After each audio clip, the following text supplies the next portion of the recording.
सत्ता में अब बात बिना परीक्षा आईएएस बनने वाले सिस्टम यानी लेटरल एंट्री के एपिसोड 2 की।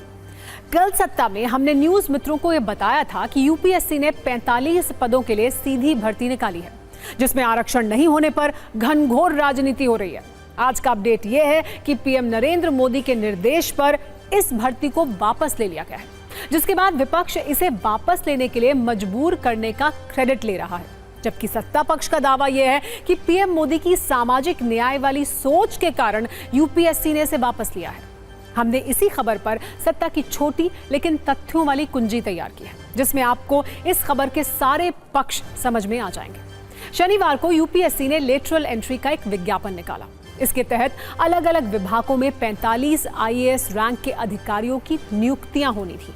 चूंकि ये विज्ञापन अलग अलग विभागों के लिए थे, एक ग्रुप में नहीं था, इसलिए इसमें आरक्षण लागू नहीं हो रहा था। इसका विरोध शुरू हो गया। कांग्रेस नेता राहुल गांधी ने इसे आरएसएस के लोगों की नियुक्ति का माध्यम बताया।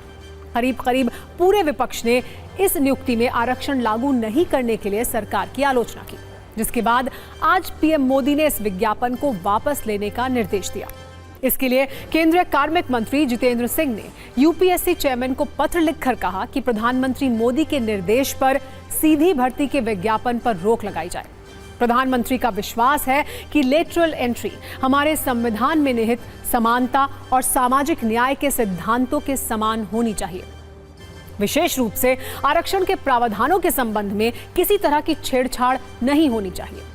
फैसला वापस लेने के बाद सरकार की तरफ से कहा गया कि प्रधानमंत्री मोदी का पूरा फोकस सामाजिक न्याय की ओर है, इसीलिए इसे वापस लिया गया है। जबकि राहुल गांधी ने कहा कि बीजेपी की लेटरल एंट्री जैसी साजिशों को हम हर हाल में नाकाम करके दिखाएंगे। सरकार में सहयोगी चिराग पासवान लेटरल एंट्री वाले विज्ञापन से खुश नहीं थे। उन्होंने कहा है कि सरकारी नियुक्ति में आरक्षण होना चाहिए, इसमें कोई किंतु परंतु नहीं है।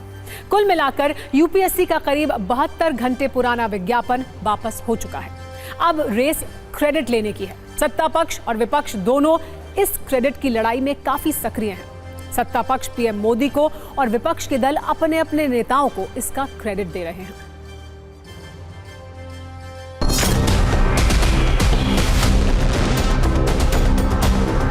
रिजर्वेशन के बिंदु पे प्रधानमंत्री जी हमेशा गरीबों के साथ खड़े मिलते हैं। इस प्रकरण में भी जो weaker section of the society है, एससी, एसटी, ओबीसी के साथ प्रधानमंत्री जी खड़े नजर आ रहे हैं। ऐसा उन्होंने निर्णय लिया है। हम प्रधानमंत्री जी की बहुत भूरी प्रशंसा करते हैं इस निर्णय के लिए। ये फैसला संवैधानिक था, ये संविधान पर प्रहार था, ये इस देश के दलितों, वंचितों, आदिवासियों, पिछड़ों के आरक्षण पर प्रहार था। और मोदी जी इसमें बिल्कुल भी क्रेडिट लेने की कोशिश ना करें, क्योंकि ये साजिश आपकी नाक के नीचे रची गई थी। एक व्यक्ति की नियुक्ति करते हो, 2 पद, एक सलाहकार बनाते हो, उसमें आरक्षण की बात आती है कि नहीं, इतना महत्व नहीं रखता है। पर जब आप 45 लोगों को एक साथ सीधी बहाली करा रहे हो सरकार में, केंद्र सरकार में, तो ये सवाल तो निश्चित उठेगा। कांग्रेस के जो निर्णय होते थे उनमें रिजर्वेशन के प्रिंसिपल्स का कोई ध्यान नहीं रखा जाता। किस तरह से फाइनेंस सेक्रेटरीज लेटरल एंट्री से लिए गए, क्या तब रिजर्वेशन के प्रिंसिपल का ध्यान में रखा गया था? देखिए, सबसे पहले जो है इशू को हम लोगों ने उठाया और जानकारी हम लोगों ने दिया। ये लेटरल एंट्री के बहाने ये लोग आरक्षण को समाप्त करना चाहते हैं और संविधान के खिलाफ ये लोग काम करते हैं। हम लोग शुरू दिन से ही बोलते रहे हैं कि भाई ये लोग आरक्षण विरोधी हैं, एससी एसटी विरोधी लोग हैं। राहुल गांधी जी और उनके खानदान की जो खानदानी विरासत है आरक्षण और एससी एसटी ओबीसी को लेके, वो किसी से छुपी हुई नहीं है और उनकी अज्ञानता भी किसी से छुपी हुई नहीं है।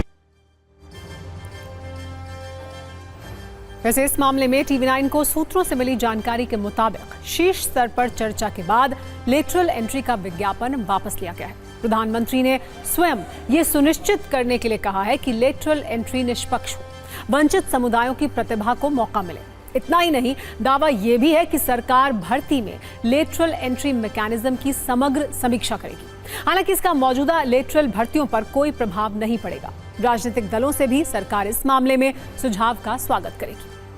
वैसे उन प्रवक्ताओं के लिए आज का दिन काफी मुश्किल रहा होगा, जो कल तक सरकार के लेटरल एंट्री वाले विज्ञापन का बचाव कर रहे थे और आज उन्हें उस विज्ञापन को वापस लेने के फैसले का भी बचाव करना पड़ रहा है। वैसे राजनीति के मोड़ ऐसे ही तीव्र और घुमावदार होते हैं। इसमें कब अचानक स्टीयरिंग मोड़ना पड़े, इसका अंदाजा नहीं होता। ये आजकल राजनीति के जरूरी और बहुमूल्य गुणों में से एक जरूरी गुण है।